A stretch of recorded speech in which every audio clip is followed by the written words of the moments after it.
du monde. Aujourd'hui, nous allons continuer de lire le livre Maître des dragons, la quête du dragon de la foudre. Chapitre 8. La quête se poursuit. Le lendemain, Diego et Johan se lèvent en même temps que le soleil.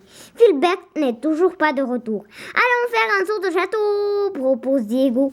Les autres ont peut-être appris quelque chose qui pourrait être utile. Lombric peut rester ici pour surveiller. Je vais lui en parler, dit Johan. Il part à toute vitesse vers l'écurie et demande à son dragon. Ouvre-le, s'il te plaît. Et si le coquillage se remet à cliqueter, avertis-moi. Lombric lui fait signe pour indiquer qu'il a compris. En un instant, Diego s'approche, sa baguette magique à la main. Prêt? Dit-il. Reste près de moi. Johan obéit. Est-ce que nous aurons la même sensation que lorsque Lombric nous amène quelque part? Demande Johan. C'est à peu près pareil, répond Diego en agitant sa baguette. Johan sent un léger chatouillement l'envahir. Puis, en moins de temps qu'il ne faut pour le dire, pouf, les voilà dans l'atelier de Jérôme. Petra et Rory sont devant une table jonchée de livres. Rory bâille de nuit. Jérôme est à leur côté. Bonjour, dit Jérôme. Alors, quelles sont les nouvelles? Nous n'avons toujours pas trouvé Carlos, annonce Diego. Et vous trois, avez-vous découvert quelque chose sur les dragons de la foudre? Nous avons appris qu'ils sont difficiles à attraper, répond Jérôme. Je n'avais pas besoin de lire une vingtaine de livres, de bouquins pour le savoir, fait remarquer Rory. Jérôme la regarde en air mécontent. Nous avons également appris qu'il aime qu'on leur donne du sucre ou n'importe quel aliment sucré, ajoute Petra. Aussi, il y a un livre qui explique qu'ils finissent par être plus calmes quand on parvient à leur faire perdre leur énergie. Sauf que ce livre ne dit pas comment on leur fait perdre leur énergie, fait remarquer Rory. J'ai bien peur que Rory ait raison, conclut Jérôme en soupirant. Nous avons encore beaucoup de choses à apprendre. Tenez bon, dit Diego. Je suis certain que vous êtes près du but. Mais avant de partir, j'aimerais te dire 2 mots. Jérôme, à l'écart, les 2 magiciens chuchotent entre eux. Johan sait que Diego informe Jérôme de l'incident au sujet des coquillages. Lorsque les magiciens ont terminé, Johan salue ses amis. Diego et Johan repartent vers la maison au bord de l'océan dans un nuage de fumée.